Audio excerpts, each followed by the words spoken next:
नबी करीम सल्लल्लाहु अलैहि वसल्लम ने हदीस में आता है, जामे तिर्मिज़ी में हदीस है, सैयदना अबू हुरैरा रज़ियल्लाहु ताला अन्हु बयान करते हैं, रसूलुल्लाह सल्लल्लाहु अलैहि वसल्लम ने इरशाद फरमाया, लौ अन्न अहलस समाई वल अर्द इश्तरकू फी दमे मुमिनिन ला कब्बहुमुल्लाहु फिन्नार।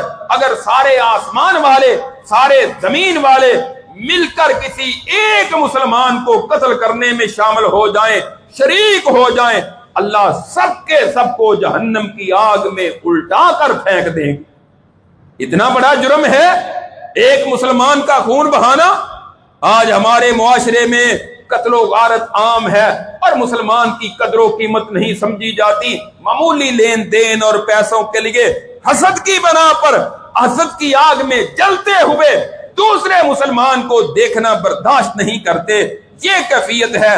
रसूलुल्लाह सल्लल्लाहु अलैहि वसल्लम ने अपने इस बुनियादी इंसानी हुकूक के चार्टर में जो हज्जातुल वदा का खुतबा है, सबसे पहले इस बात का जिक्र किया कि लोगों, तुम्हारे खून जो है इस कदर हुर्मत वाले हैं, जिस कदर आज का ये दिन अरफा का दिन हुर्मत वाला है, जिस तरह जुल्हज्जा का महीना हुर्मत वाला है और जिस तरह मक्का शहर हुर्मत वाला है, इसी तरह तुम्हारा खून भी हुर्मत वाला है। जिस तरह इनकी इज्जत करना जरूरी है, तुम्हारे आपस में एक दूसरे की इज्जत भी जरूरी है।